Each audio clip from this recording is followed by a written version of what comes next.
Natalie, awesome to have you on. And when I was getting the marketing out for this event, letting folks know what we were doing, I was telling everybody, I can't believe that I nailed you down to get you on the show because of your busy schedule. Thank you so much, Paul, for having me. It's always a pleasure to speak to you. Yeah, no, for sure. And so what I want to do is I want to start,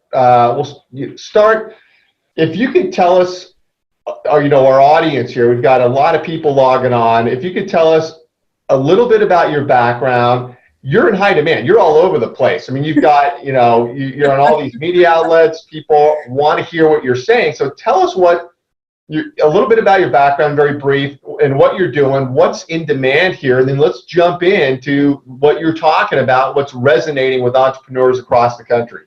Sure. So my story is really simple. I knew I wanted to become a lawyer at an age because, hi, Leslie, because, how are you? I had a terrible, terrible accident at 15 years old that left me in a wheelchair, an entire half body broken, and I wasn't given any justice. The guy had a $25,000 insurance policy and no other assets. And I said, this cannot be the law. This cannot be okay. So thereafter, I became a lawyer at 23 years old to fight for protection. And soon thereafter, I realized that there's not so much justice in the court systems. And when you step into court, you've already lost. So I decided to commit my legal career to educating people on how to stay out of court and protect their assets. And that's what I do. So what does that mean? So tell us and that's an incredible story, but when you're traveling around and speaking, and hi, Leslie, it's great to have you on. Hello, how are you? I'm doing fine. Natalie, when you're speaking, what are you getting into? What are you educating your entrepreneurs about? Sure. So it's very simple. There are a few small steps that we can all take that are not so expensive, not so time consuming, that protect us. What do I mean? Proper titling of the things that you own. So for example, I can own, my home as Natalie Elisha Gold. However, that gives it no protection. God forbid, should I do something and get in a car accident, hurt someone, God forbid, or do anything that can cause an issue, now all my assets are up for grabs. If though I put them in what I call the circle of trust, where often I'll hold hands with my clients and say, we're holding our circle. The circle gives an invisible layer blessed by the law to allow you to protect that same asset just because of a little tweak on the deed that says it's owned in trust. Amazing. Right. Yeah. So, obviously we're an asset protection firm and, we're highly integrated with you and things you're doing. And, we often let folks know there's 40 million lawsuits filed every year. So when you're traveling around and you're talking about wealth preservation, you're talking about really taking control of your life, your business, and making sure your planning's pulled together. Absolutely. In my most recent book, Money Mama, everyone loves the cover, inspired by my now 9-month-old daughter, I educate women especially how to do this because the truth is 9 out of 10 of us are going to survive our spouse, and yet almost none of us have any financial education. So we need to change that. It's an epidemic, and women certainly need to empower themselves on what is going on to protect their nest egg for their life and for their children. Women and others about that.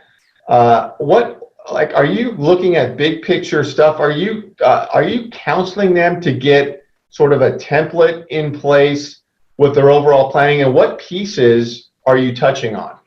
So the basics are a will, power of attorney, and healthcare proxy. These things do not intrinsically give you asset protection. What they do give you is peace of mind that you have a plan going forward in the event of death or disability. Then if you really want to get asset protection during your life, which I highly advise, you want to layer up different things on top of what you own to make it harder for a creditor to find it. And it's all ethical and legal as long as there's not already an issue going on. For example, LLCs, trusts, These are all legal fantasies, essentially, but the government has blessed them to allow us to protect our money as a result of having these things in place. Now, it's also really advisable to have, some life insurance, especially if you have a mortgage, and especially if you have young kids, because not only is that money growing for you and guaranteed to pay out your kids, it's also an asset protected vehicle, which is so nice, because even in a divorce, your divorcing spouse, if they're not named as a beneficiary in certain states, cannot get that money. So that is an asset that absolutely gives, it's a gift that keeps on giving. Right. And we hope that we never have to cash in on a policy before our time, but if that should happen, we want to have it as a protection vehicle. Right. Yeah. No. And there you bring up some interesting things about women living longer, and especially women who own a business, have family. They're going to be the ones in the family at the end making the decisions about how things play out, because their spouse won't be around in most cases. But I want to get into that in a minute. But I want to bring Leslie into the discussion. Leslie, you can obviously hear what we're talking about here. I hear everything. Yeah, and Leslie, so what I want to do is, you're, like Natalie, you're all over the place. Before you got on, I was telling people, it's unbelievable that I got you both on the show here, because I know how busy you are. But tell us a little bit about your background very briefly, and then how you're getting involved with owners and others in your area of expertise, and how it all connects. So my background is that I have been a financial attorney for over 20 years. I started out as in-house counsel to a national debt company, and then I branched out, started my own law practice, recognizing that it was a very much a growing field, but an area where it was devoid of experts who understood individual and business owners' financial related issues as it relates to debt, finances, alternatives to bankruptcy, and certainly a part of asset preservation and protection. So I started my practice over 20 years ago, and it's grown tremendously over the years, and now we have many offices and have serviced many clients who are really focused on trying to resolve outstanding financial issues. So go ahead. Yeah, I was going to ask, so your clients, are they mostly business owners, families? Is it everybody? And then get into a bit about what are the challenges you're seeing? What are the financial issues? Are they just have massive debt and they're trying to get out of it, or they're managing debt and it's hurting the business? What are the issues? So my clients run the gamut of it, from individuals who are in their 20s to people who are in their 80s and 90s and everything in between, from Wall Street people to doctors, accountants, lawyers, teachers, police officers, everything. Debt is not discriminatory. So it's anybody who is in a situation where they are financially feeling like they're struggling. I service and work with many business owners, and that can include multi-million-dollar companies and the small business owner as well. And the main issue that they're facing really is it's a financial issue related to managing cash flow and managing debt as a result of cash flow issues. So the reason why people get into debt is because they're borrowing as a result of not having the requisite funds to cover whatever expenses they want to cover. That could include an investment. It can include expansion of a business. It can include whatever, student loans. It can include so many different pieces of that puzzle of where the money comes from and why they're borrowing. The issue then becomes cash flow. So something happens in the business, either their receivables are slow, they didn't get the job they thought they were going to get, they're not being paid quickly enough, they just they expanded too quickly, or on an individual basis, they just have more expenses going out of their household than coming in. And as a result, now they're getting a little bit jammed where the debt is growing exponentially. So they come to me and they say, Leslie, I have this problem. I'm not behind on my payments. I can't not pay my bills. I can pay my bills. What do I do about the debt that we have? I have a company that has $400,000 in debt. This is how the debt is. It's in credit cards, it's in loans and lines of credit. It's guaranteed by this partner and that partner. How do we manage it? Or in a smaller individual basis, in my household, my wife has debt, I have debt, we have student loans, our kids are going to be going off to college in the next few years, and we just, we're paying the bills, but we're just not getting anywhere. How do we manage something like that? So That's really the issue that my clients face. And so very interesting. And so on the debt side with your clients that own a business, are you at the point where they've got creditors coming after them? Is that ever going on? Or this is before that happens and you're trying to help them make sure that doesn't happen? So that sometimes happens where they've come to me where they have either a judgment against them or creditors are coming after them. But as a general rule, most people come to me when creditors are not coming after them. They're making the payments. So creditors don't mind. As long as you make the payments, creditors are totally fine with you making the minimum payment for the rest of your life. So they're not going to come after you if you're making the payment. So, but the client is experiencing a situation of pain. So there's not enough cash flow. They may be making the payments and the creditors aren't bothering them, but the balance of those accounts is not going down, and they don't have the requisite cash flow to do other things, either make other investments, they've been turned down for other loans, there's not enough cash to have cash flow left over to go, let's say, go on vacation, do repairs to their homes, invest in other businesses. It's just not, the money just isn't there. So are you talking to them about restructuring the debt? Does that come up? Yep.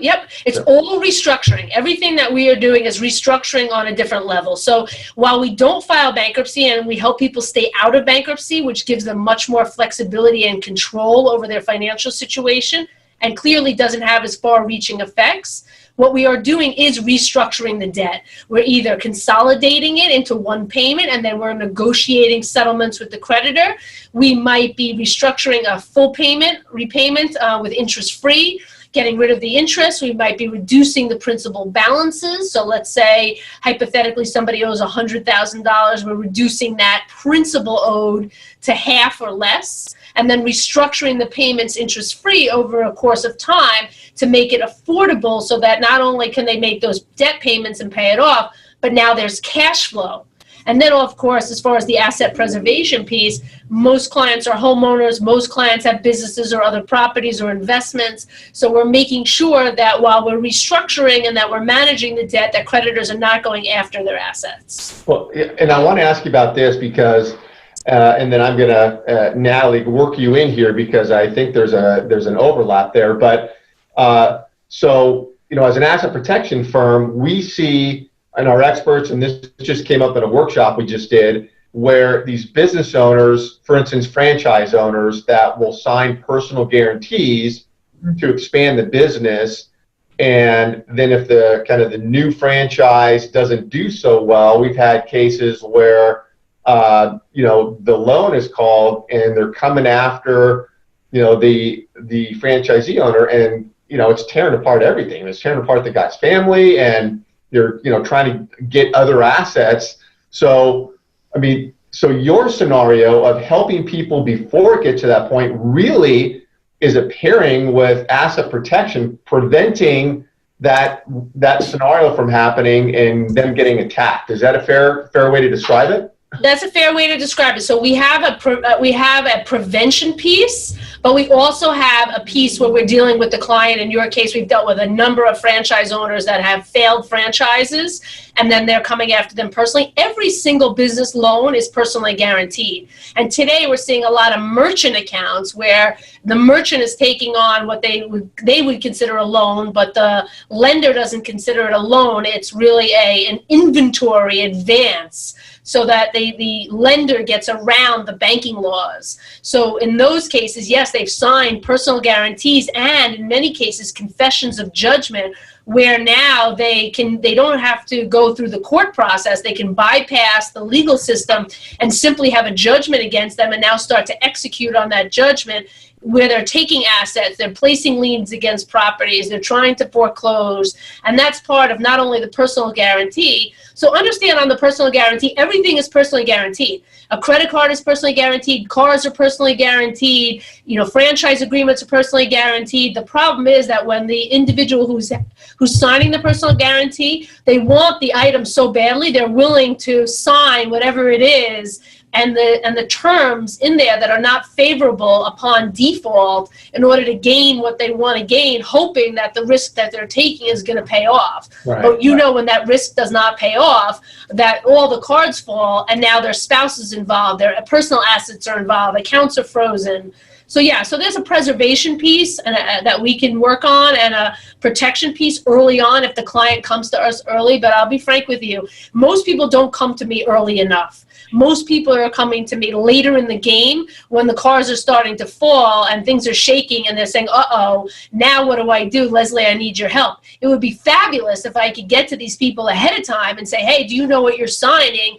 And the effects of what you're signing. It's the same thing in the student loan world. They want to go to college. They don't really care that it costs $60,000 a year and that they won't earn, $250,000 over the course of the first 10 years of their career because they've chosen something, like social work, which is a great field, but only pays $40,000 a year. Right. So therefore they can't pay it. It's the same, that scenario and thought process is no different than those business owners who are taking on, hey, let me take on this franchise. It looks like a successful business opportunity, and many times it is, but what happens in case of default? That's where they should come to me, but let's be realistic. Most people don't come until they need me. Right, yeah, it's a hair on fire situation, Right, the barn's on. We call it the barn's on fire. The barn's on fire, and they want me to come in and save every single animal in there. Every animal's got to come out unscathed. Get the horse out. Get the horse out. The chickens. They want me to get the chickens and the mice out. So I got to get everything out, and then I get it out, and they lose a chicken, and they're like, "How come I lost the chicken?" Right. Damn it! I lost the chickens. Well, I want to know, Leslie, are those chickens laying organic eggs? Because in New York and California, we're all obsessed with the organic. But I can't. What happens behind the scenes and how that farm started, I can't tell you. But we do a good job of putting out fires for sure. And the truth is that most of the time people come to me and everything is on fire and they're so worried about saving their assets.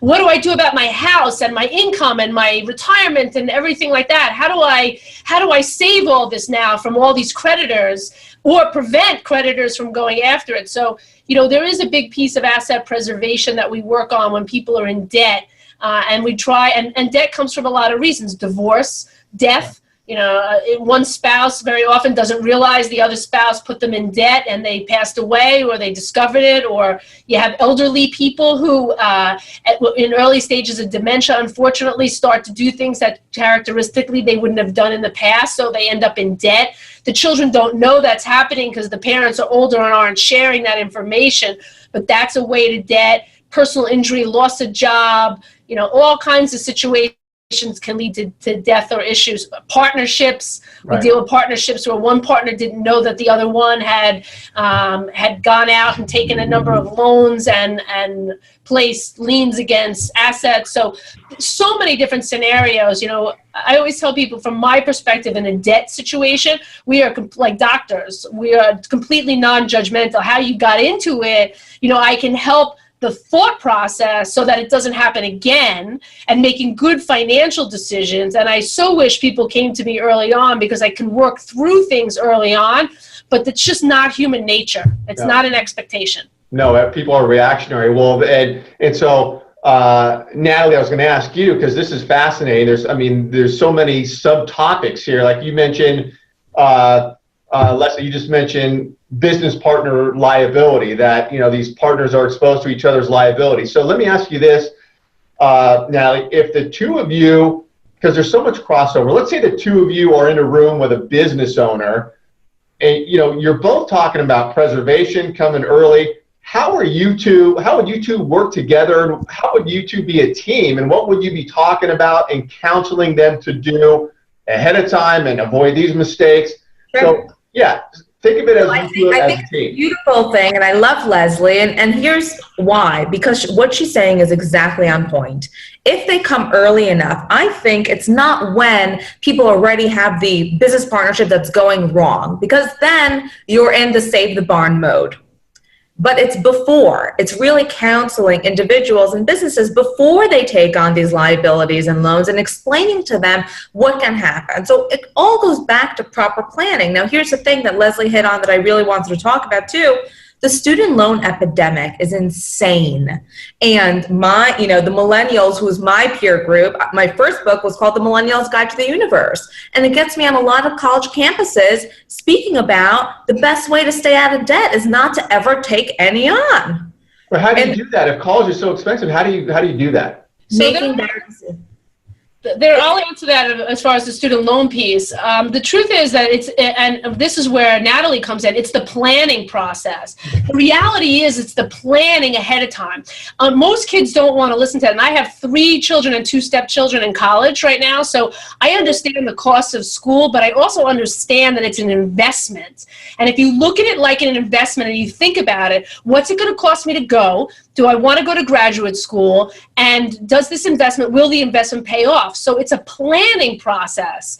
And if you can get into the parents' heads, and part of the problem is that if the parents are not on board, and they're on board with, well, my kid wants to go to an out-of-state school, I'm going to figure out how to pay for it, it doesn't matter. But then you're going to complain that you have debt and you have a problem and you can't pay it. The truth is, if you know ahead of time and you're going to make a conscious decision to take on debt that you cannot afford to repay, then you're going to end up in that situation. And the truth is, a 17-year-old, and when my kids were 17, 16, even 18, even now at 21, they don't really care about the debt. Right. They don't care. They want to go to that school they've been marketed to. They think it's the greatest thing since sliced bread. They don't want to go to the schools where it could be reasonable.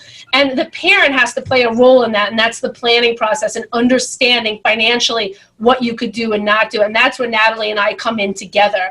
I understand from the back end what can happen to you as a result of debt problems. Natalie is the front end planning end, what you could do financially to protect your assets so that you don't end up with problems, but also so that you're thinking straight. And that's where Natalie and I come in from really good angles. I totally understand what happens when people take on student loan debt. I have friends who call me regularly. I have my own kids, but I don't necessarily think that taking on student loan is a bad thing. In fact, 3 of my children have taken the federal student loan.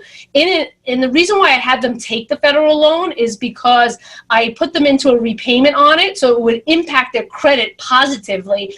And it's being set up properly so that it gets paid back by the time they graduate. So they're not going to end up in debt when they graduate, but they have taken on a debt in their name that gets repaid that can then positively impact their credit and their future. So you can use student loans to your benefit if you're smart about it, and you can set it up properly. The problem is that student loans are used improperly to pay for things that, I know kids who have taken extra student loans for vacations, that, for partying, and it happens. And You're kidding. I've never heard of that.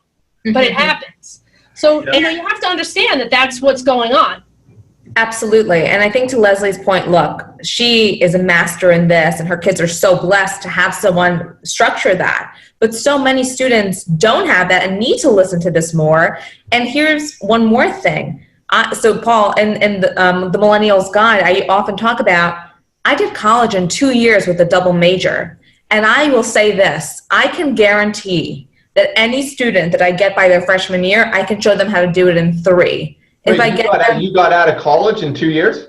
Yes. And you could, and I can tell you that's a fact because of my own children. I have one of my stepchildren, he can finish in 3 years. So my another one of the kids could also finish early, but he's choosing not to finish early on his own. And my position is, I'm willing to pay for X amount of years. After that, you're on your own. But you can absolutely finish college. All these kids, many of these kids, have AP classes from high school that carry over. There are winter sessions, summer sessions. There are all kinds of opportunities. There are, one of my stepsons is doing a program where he volunteers, but he gets credit for it. So as a result of that volunteering within the school environment, he's able to get almost 12 credits over the course of his years. That's an entire semester that he's going to be done early. So Natalie's completely correct. It can be done early.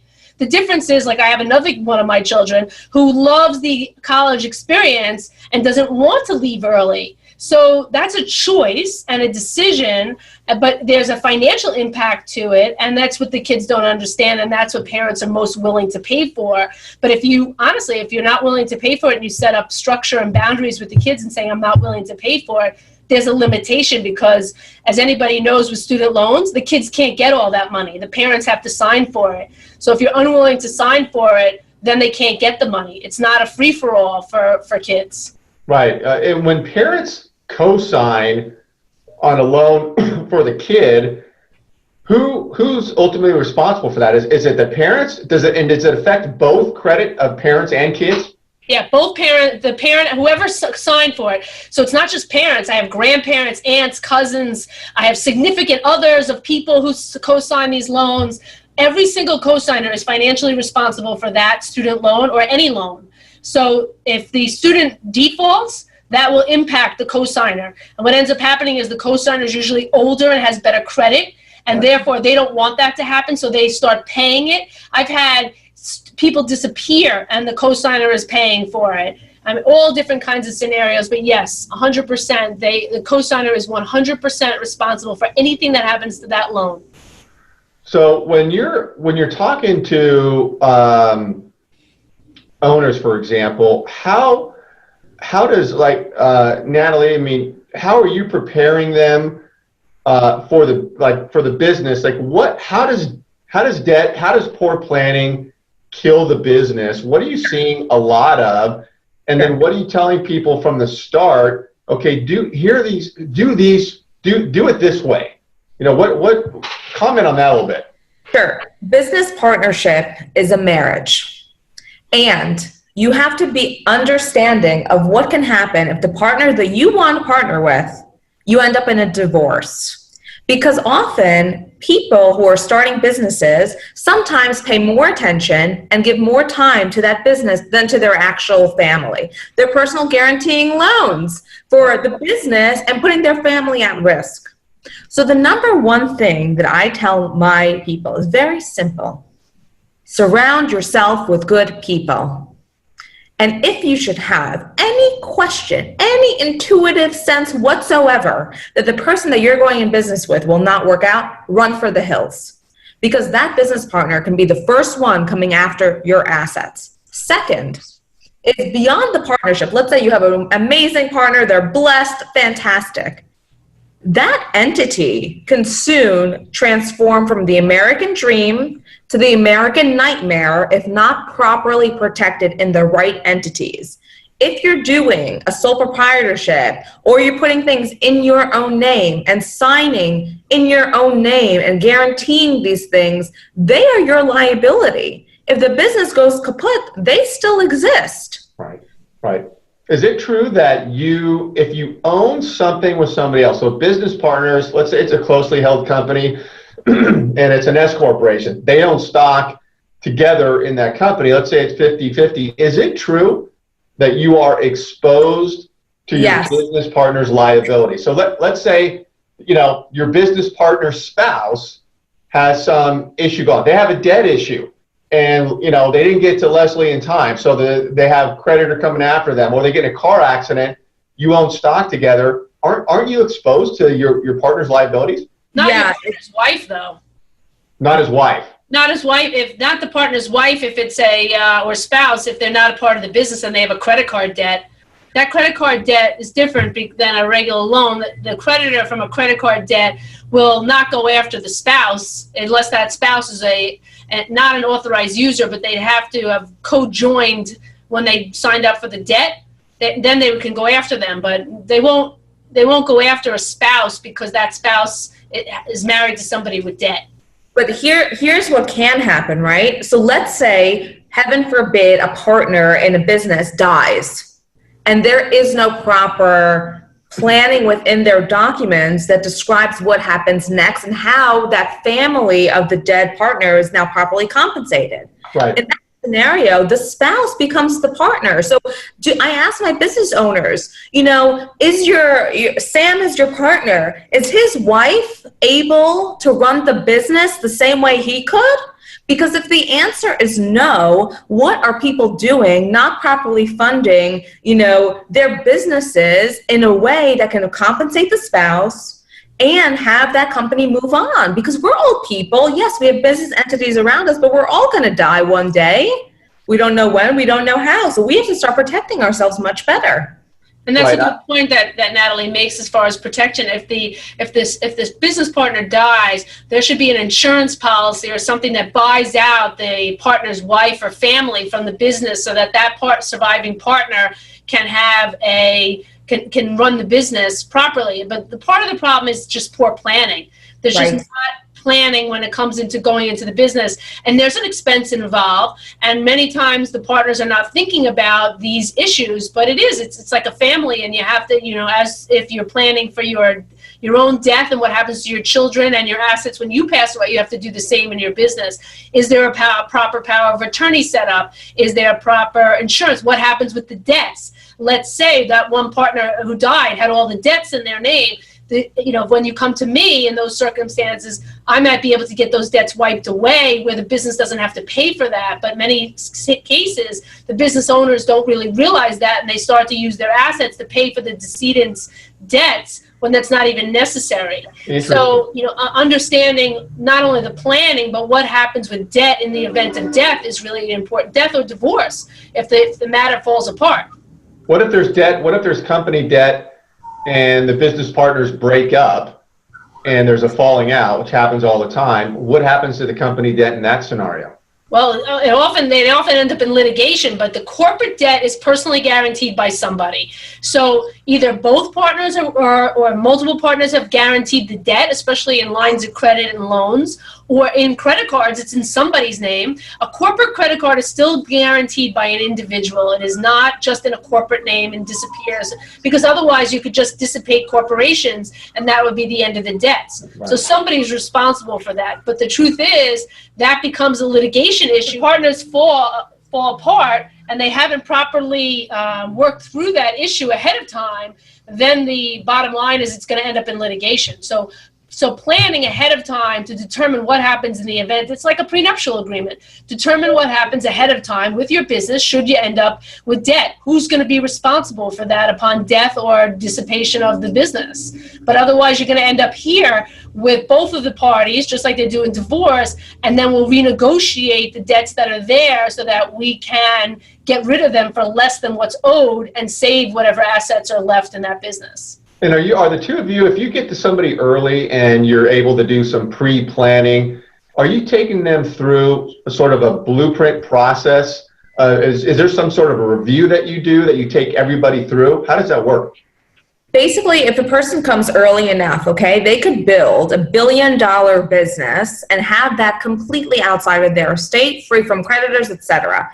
Here's the problem, though. It's the chicken and egg situation. Lots of people want that protection, don't know that they need it, and frankly, in the beginnings of a business, don't necessarily want to pay for it because they say, well, let's see how the business does.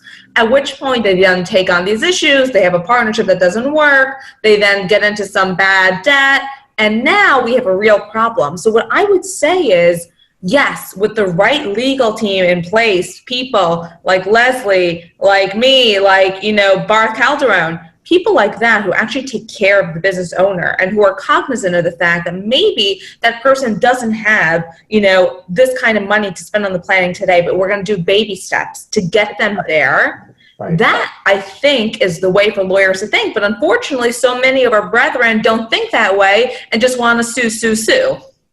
Right. And I actually have a scenario where I have two partners who are coming to me. They're preparing all their documents right now because it's really complex. And they're trying to figure out, when they resolve the debt, what's going to happen to their spouses and the cash flow and the issues with the loans that they have. When you start to resolve debt, you start to become overwhelmed and there's not enough cash flow to pay for that. There are a lot of other scenarios that have to be considered. It's really not black and white and easy.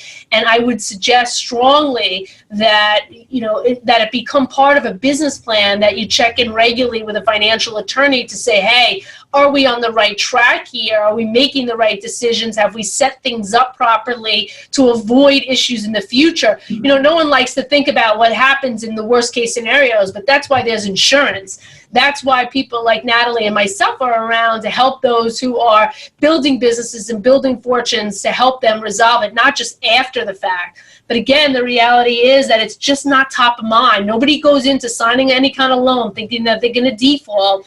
They're thinking, if I could just have this cash flow, then I can do this, this, and this with my business, and therefore I'll be good. But that's just not the right thinking. And I can tell you 8 out of 10 times that's just not going to work. Or if they could just get the next loan, and they're willing to sign for loans that don't make sense financially for themselves, their businesses, their assets, just to try to get ahead. And it's somewhat an act of desperation, but it's just not good thinking. And if you could get somebody like myself on the outside to help you see things a little bit more clearly, what to expect down the road should this not work out, then you'll be in a much better situation. I mean, it's the same thing with the student loans. What happens if you get to your 4th year and you can't take out the money?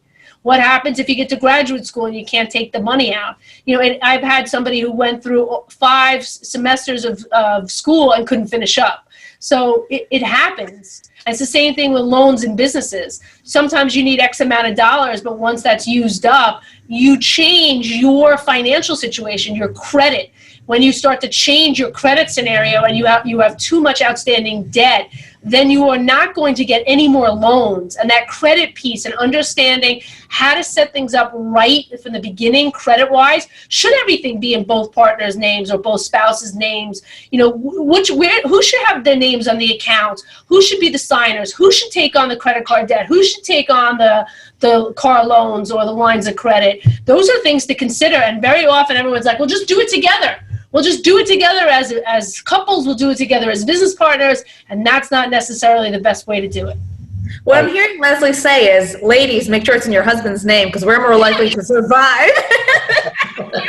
What I would say, though, is ladies, make sure you understand what's going on. And that spouses or significant others, I mean, it is more often, unfortunately, the ladies who know less, especially in business situations, if they have a husband who's in business. And that does happen in not so much in the younger generation, but in the older generations. It's really not uncommon. It's not a stereotype or it's not discriminatory. It's really a fact that most women who are older than 50 are generally not involved in their spouse's businesses. They just go off of whatever they're being told, and they really don't have a grip on what's going on. And it's not a bad idea to at least understand a little bit about the business and understand about how the personal finances work, because I do see situations where people are really blindsided upon death or disability of people's situations. They say, oh, I thought everything was great. I thought my husband's business was doing well. And again, we use the terms, it's mostly women, because in fact it is. And that's unfortunate.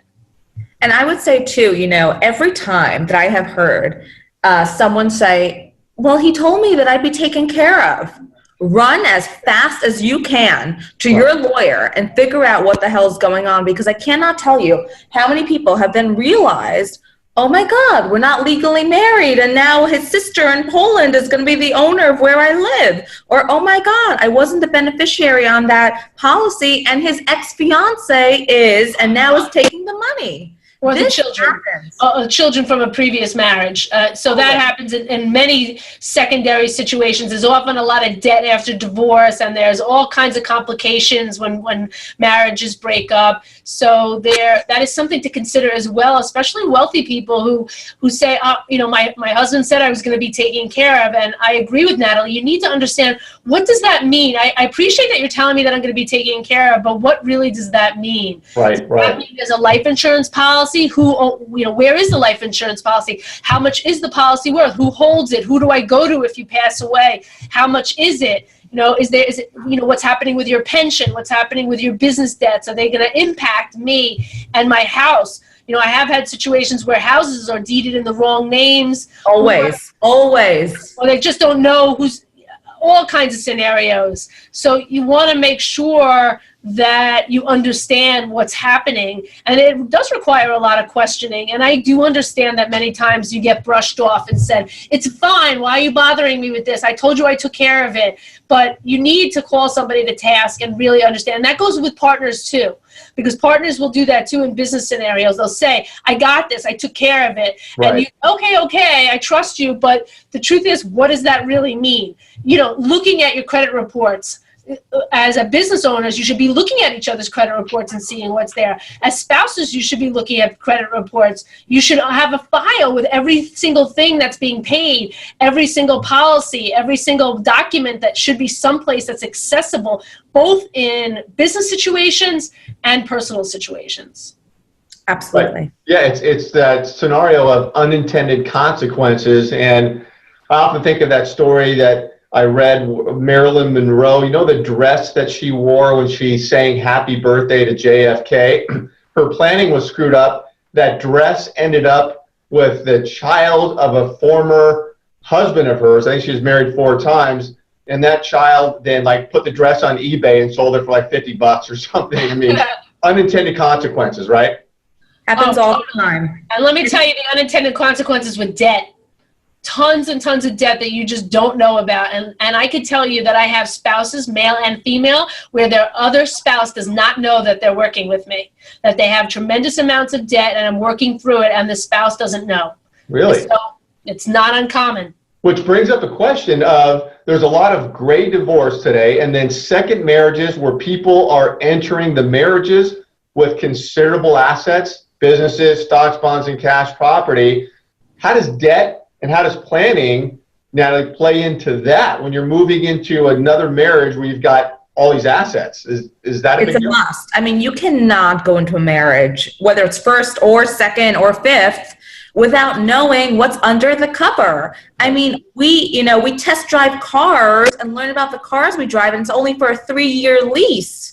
More so than we do the preparation and the planning and the talking to our spouse about what the hell to expect. And here's why I think it's awkward. Right. Who wants to have that conversation? But I think with professionals such as all of us today on the call, we are building a space to make it okay, that they can blame us. Well, Natalie's the one asking the question, Leslie's the one asking the question, as opposed to it being direct hand-to-hand combat. And I think that makes a big difference, because I'll tell you, when it's coming from the professional, it sounds different than when it's coming from your spouse who wants to know how much money is there, because I get it. It's why a lot of people don't do prenups.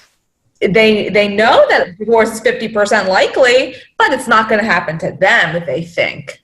Right. So, Or they look at that prenup as something that's, a tool for really a contentious tool, but it's really not. I mean, I'm in a second marriage, so I can tell you that you would be a fool if you didn't have a prenuptial agreement.